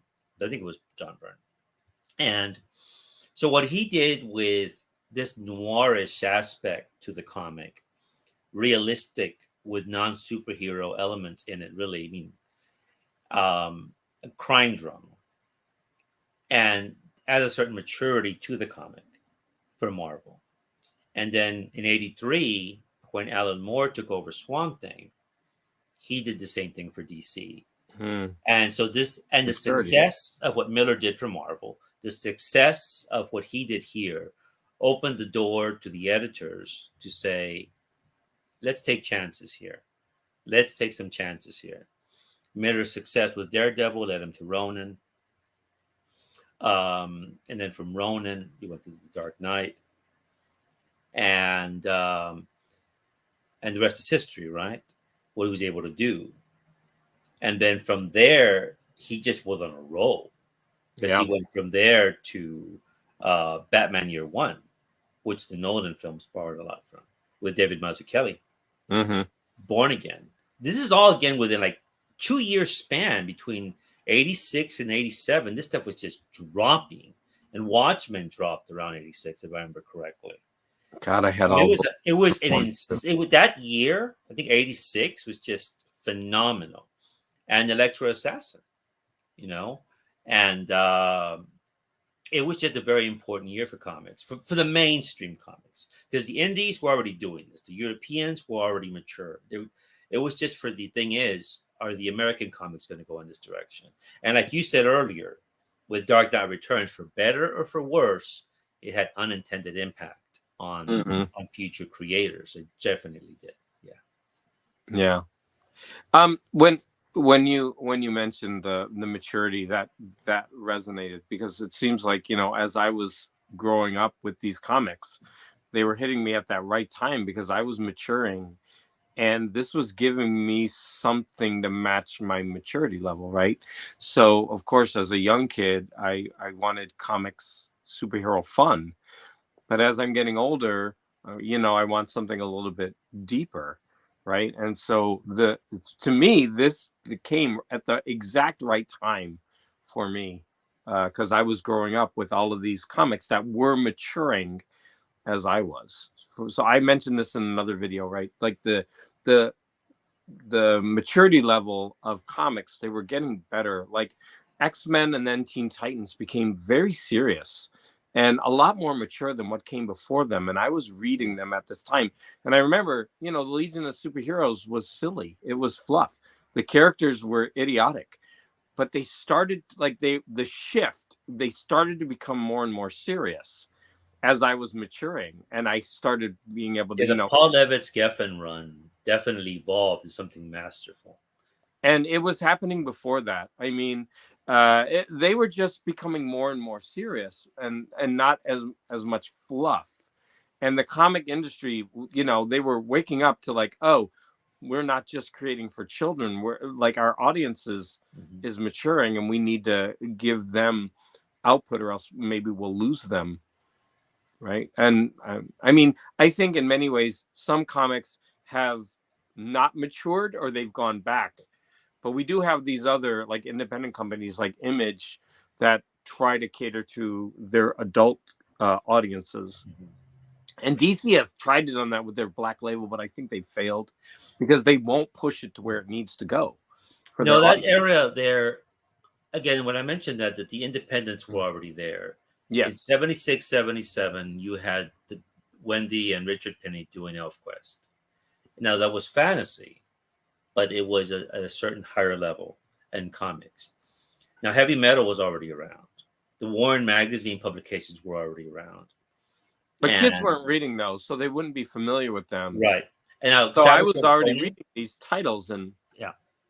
And then Cerebus arrived. Cerebus drops in 77, 78, I think.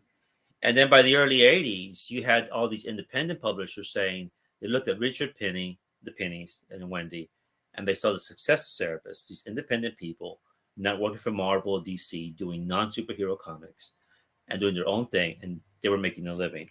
And it made these publishers take a risk. And so by the early 80s, you had, I mentioned before, you had First Comics with American Flag, John Sable Freelance, you had Capital, I think, with Nexus. And 83, 84, you had Love and Rockets. And suddenly you had this, it's almost like the underground market of comics, which we know them, for some of the sex and the drugs and stuff. But many of the underground comics were just mature stories about real people, real life problems, etc. And now some of that was beginning to creep into the mainstream somewhat, that you can actually make a living off this. But the only issue here with the mainstream comics of DC and Marvel, do we want our men and women in tights to have real life problems like we do? And the answer was yes.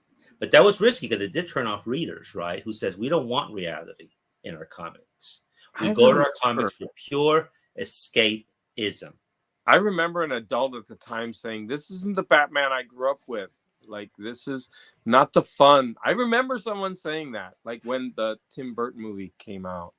It's like those older people wanted that nostalgic Batman, which was, silly and fun, but it ran its course. Well, because the effect of that TV show, I mean, the Adam West show, which I like. Yeah. I mean, I like those. But the thing is, even through the 80s, they were part of new generation's Batman because they were syndicated. They're always around, right? But the comics, ever since Danny O'Neill and Neil Adams had done their thing with Ra's al Ghul and Talia in the 70s, Batman, the comic had already shifted to a more mature level, but not for the general audience. The general audience was television, who didn't read comics. And many of you who are here in the comments know this. The majority of people did not read comics. It was just, they had their own views of it. Batman was Adam West. What Dark Knight did, because it was even in the news, right? And so suddenly we're thinking, what is this? And then when the films came out, the Tim Burton film, which in retrospect it's not a very dark film. It's got campy elements and everything. The real dark one is one by Nolan. But people were like, you're right. They were like, what's going on here? This is not Adam West Batman. And then you try to say, well, Adam West is a TV show. Lasted, 2-3 years. The comic of Batman has been going on for so long, right? Yeah. And so that's very different than the show. But the impact was already there. The changes were already there. But Frank Miller, I mean, I have to say, they took a risk with him. He was a young guy who was in early 20s when he did Daredevil. He was in the 20s when he was doing his Batman stuff, or late 20s. Oh, and I want to say, like, if you look at the beginning of Daredevil, when he takes over, it is not like what it is later. Like, he developed his style. It looks very mainstream when he first starts. Like, his style is totally different. And he starts becoming more and more experimental. And it's fun to watch him grow through that run. Now, Damien knows better than I do, but he borrowed a lot from Eisner. I mean, there's some panels where Daredevil's running on a wire. He took that from the Spirit, literally. Now, he's admitted this. And even the Elektra story is basically a Spirit story, one of his love interests. And so he borrowed a lot from that, or stole from it directly. He said, yeah, he stole from it. And Eisner wasn't bothered by it. They had a good friendship towards the end of Eisner's life. They were good friends. But he borrowed a lot from it. But you're right about his art. I've never read The Spirit, and I need to. Oh, you have not? Oh, my goodness. I know. Oh, wow. I only have one volume, and it's 19. So I want to get his earlier stuff, and I want to start reading it. Go to Damien. Damien has what he could recommend to you, what to do. I mean, Damien's the guy, too, for The Spirit. Absolutely. But the thing is about Miller, when he passes, when he dies, I will actually be sad. And his contribution to comics, some of my favorite comics, his impact is significant, for better or for worse, but I think in the end it's for the better. Well, let me phrase that. Forget that. Forget that. The work itself is important, regardless of the influences, negative or positive. The work itself is important as the medium in comics. A serious art form, as good as fiction, as good as films, as good as music. Although for the general public, they still see it as a lower tier. And that's nothing we can do, at least with the American audiences.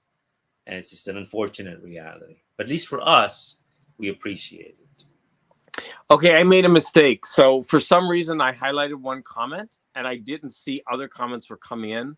And then Woody they all Allen. went like this. And so I'm sorry, everybody. I didn't think there were any more comments.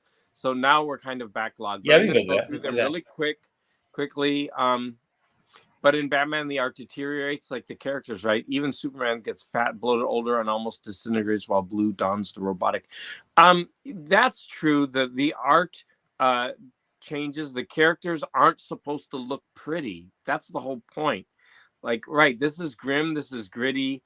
I don't know if Frank Miller can actually do pretty, to be honest with you, but maybe he can. He can't do Milo Manara, but he's not Milo Manara. And Milo Manara can't do Batman. to bottom line, what Frank did to there was he added religion and sex. Oh, Absolutely. okay. Absolutely. Like the born again thing, what he did. Right down to electric. He was born again. Absolutely. Tim's absolutely right. He wrote Matt as a Catholic. Yep, he did. We were subjected to meta with white panels talking to the reader and involving the artist Animal Man. It was so cool for us to have comics grow up with us, but there's now a confusion about what audience to aim at now. That's true. I think if you continue to make comics for adults and for children, I don't see why that's a problem. So, for example, there are so many kid lines comics that have Wonder Woman, Batman, Superman, and they're clearly aimed at kids. There's also the whole run of Marvels that were aimed at teens. They're clearly aimed at teens, like Miss Marvel, Champions, Spider-Gwen, Miles Morales. And they've even put them out in teen line books, and they're actually really good to read. And then you also have the comics for younger kids like Scooby-Doo and Batman and Scooby-Doo. And all the ones that I buy for my husband because he still loves those things.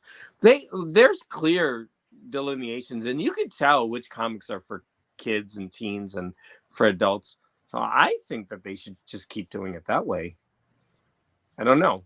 What do you think? I mean, why not make a Superman, a Wonder Woman, a Batman for adult readers, and you could have a separate line for the kids? Well, all I know is that local comic shops here, you don't see children in the bookshops. And I see people bringing children in. Okay. The children, they come in, they look at the pops, they look at the posters. They will not pick up. Even my shop will have some comics for kids. Literally, it says for kids. They will not look at them. I think I would pass the point, at least for American kids, that the comics are not that interested. They're not interested in them. They may read them online, and they like the anime. They like the anime coolness of things and the manga. But even then, they don't buy the manga either. I think something has just shifted that it's past them in the sense that you know what I didn't think about that. You're right. When I struggle with my kids and the comments that they make, like they are not all, but so many of them just are. They fight reading. Yeah, and it's creating so many problems in the classroom because I have to. Basically, I need them to sit and read for extended period of time, and they're just not used to it, and they're not having it. And many of the other classes, like I went into a class in history, and they were coloring maps for an hour and a half, and I was thinking, well, they should be reading in here too. Like we've got to force these kids to read more. But yeah, reading, I don't know, something has to change because school is reflecting old values. And I don't know if necessarily jobs today really need to reflect those old values. I don't know, but something's got to give in our society because kids aren't reading. You're absolutely right about that. Okay, Spirit. Yeah, everybody's agreeing with you for making that connection, and I didn't know about that connection. Yeah, go to Damien. Damien is his knowledge of Eisner is quite deep, and he's got a lot of stuff, especially those Warren magazines. Are you sure? In my interactions with Damien, I've never come across anything deep. Joking. No. Joking. All right. Let's get to your book because I do not want to cross over 2 hours, and we are at 1:54. I was thinking we were going to do this in an hour. I mean, I don't want to like kill our audience here. I'm glad they stayed. You know, they've stayed. I really appreciate it. And we're almost on 2 hours. That's a long time. Yes. No, so do you want to? Yeah, go ahead. Okay. You know, I mentioned Born Again. Born Again's I made videos about it on my channel, but then I've also made videos about this book, but I want to just discuss Electra briefly. And can you hold that up? I can't see the cover. It's kind of hard to see. It's the dark Sienkiewicz. I don't think I've seen that art. It's really hard to see. Look at that. I've seen that art before, but I don't remember seeing the cover of it. This is actually a signed copy. I don't know. Whatever. It is a signed copy. It's signed by Frank and Bill. What the heck? How did you get that signed? You can't see it online. Kind of hard to see. How did you get that signed? I found it somewhere. I found a local bookshop here. No one cared about it but me. And they didn't know what they had, so I bought it. Wow. But the thing is, I have the singles. You can see the singles. I've shown the gallery edition. This is my favorite Miller work as a writer, period. It is my favorite Bill Sienkiewicz artwork, period. Meaning I like it. I go to it more than I do the New Mutants by Sienkiewicz. I go to it more than I do the Moon Knight by Sienkiewicz. Arkham Asylum. Arkham Asylum was it looks like Arkham Asylum, but this is before McKeon.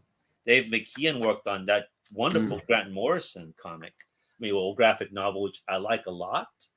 Eventually, I'm surprised I haven't done a video about Arkham Asylum. There you go. You need to. It came out. I think it came out, 87, 88? I don't remember, but I remember buying it when it came out. But look at these stark images. Well, my understanding about this, from reading about it over the years, and Bill Sienkiewicz and Frank Miller. Frank Miller says, I wrote the script. I gave it to Bill.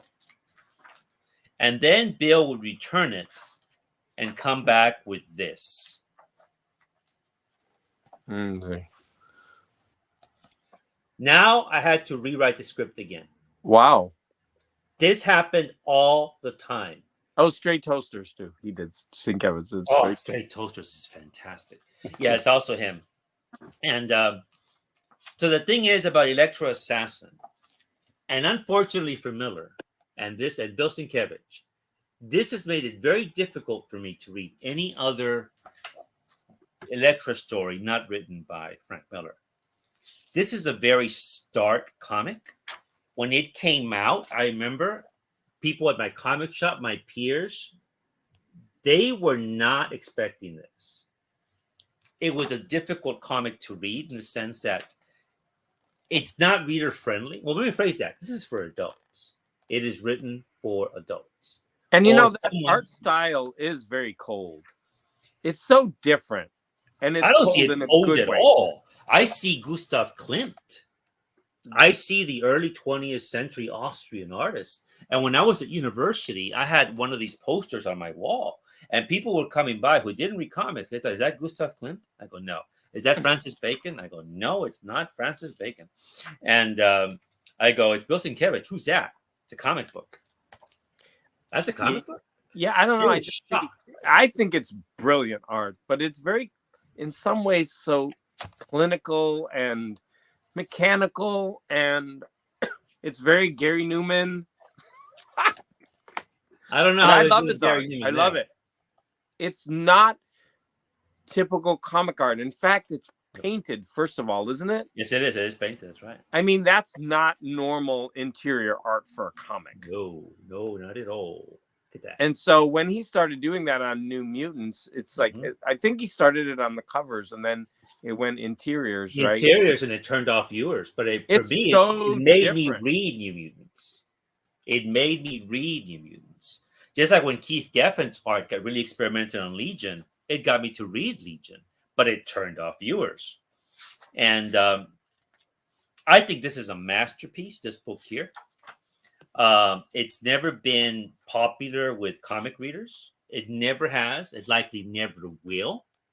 This is probably going to be more of an artist and writer's book. People who are inspired by it to do their own thing. I read it. To me, those look Yeah. like paintings. Oh, They they don't look like art that should be sequential. And so maybe that's why I think of it as cold that way, because I don't see them like when I read a comic, it kind of has to flow in your mind and create like like a comic, an anime like that flows. But these just seem like art pieces that are put one next to each other. See, for me, it works wonderfully as a comic. It flows wonderfully. It's intricate. It's complicated. It makes my imagination just go wild. And it makes me wish I was an artist. Okay, wish I could draw. Comment from Howler is hilarious. I feel like I have to physically defend myself from that book. The assault to the senses from those two should be considered an assault and battery. I mean, we're all that's right. This is true. Yeah, different reactions to this art because this is is so weird and different. There was nothing else like this in the mainstream. There just wasn't. It was not. Now you got to mindful now. This is what Frank Miller did. This is what Alan Moore did. They attracted mainstream audiences to this sort of thing. Some of the mainstream people were going to go, like me when I discovered Joy Division. Where has this been all my life? In the crypt. The others, what the hell is this? We're not going to accept this at all. From you, from Alan Moore, from all these other people. But that's why how important Miller was, how Moore was. Because the thing is, they brought the mainstream audience. They said, look, this is what we have. This is what comics can do. And for me, Elektra is like something out of the Iliad, a force of nature. She's like a god, a goddess in this book. She's dangerous. She's just something that is at the unconscious level, the way Bill drew it. And the fact that Frank Miller had to rewrite his scripts every single time he got a page from this, it made him a fascinating writer. Yeah, and I mean, because the writing here is very different than anything else he's done. And it just took him to another level, I think. I'm not saying it's his best work. I've never really thought about what's his best work. But this is stuff that for me just is so fundamentally fantastic in comics. And it's one of my probably one of the top 5 favorite comics of all time is this book. But I do understand that for most people, it's not going to be that. It's not going to be something they're going to want to pick up. I've yet to meet in my personal life someone who's read it all the way through and likes it. But for most people, when this came out, my peers, they were all turned off by it. They couldn't stand it. They couldn't understand it. Let me rephrase that. They were not willing to try to understand it. They wanted a nice, simple comic book. We're going to go back to Daredevil and Elektra and those old days. Yeah. This they couldn't deal with. And they still can't deal with, going on 40 years. Well, I need you to send me that signed copy. Thank you. I don't collect signatures, but I would like to have that one. That's for sure. All right. We are over the 2-hour mark, so we are going to end this now. I want to thank you for joining me. This has been great. Did you like the conceit of picking 4 things and kind of collaborating and coming up? I liked it a lot. I think it's really good because, it keeps us focused on something that we can discuss things that are connected. Yeah. And I think ours connected quite well today in music and film and stories and such. I think it worked quite well, David. I think it was a wonderful idea. And I appreciate you having me. I liked it too. And I enjoyed this conversation a lot. Same. I look forward to doing it again. And don't jump off. Once I click this, let's have a little bit of a chat. What is Sleepy saying? Put it in a plastic coffin for him, Gore. Then you can't see the signature. That would not be good. No.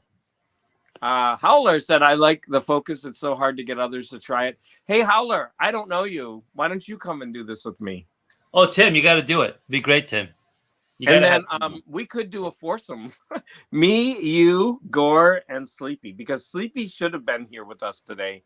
Yeah, he couldn't make it though. But yeah, he had family commitments. Or did he? Because he's been here the whole time. So No, let me phrase this before we leave. Yeah. Howler Mouse and Damien and Terrence Comic Crack. And there's another YouTuber, The Great Legend. He doesn't make many videos anymore. But they were some of the earliest YouTubers around.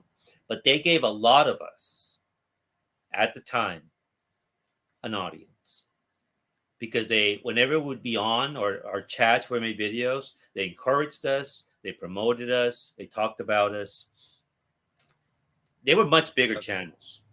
But they were always very generous with their time, their comments, and everything, and promoting other channels.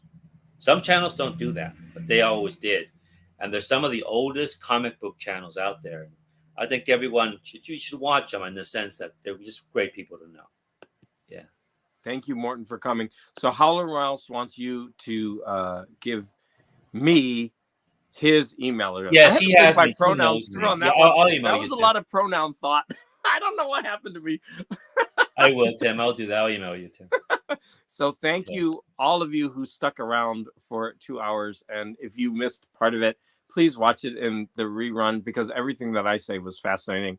And Gore said a couple of nice things. So everybody, I want to thank all of you. Remember, Gore, stick around. Don't jump off. I will. So I'm going to go ahead and thank you, everyone, for hanging out. Thanks, everybody. And we'll see you next time. I appreciate you all. Oops. Got to click another button.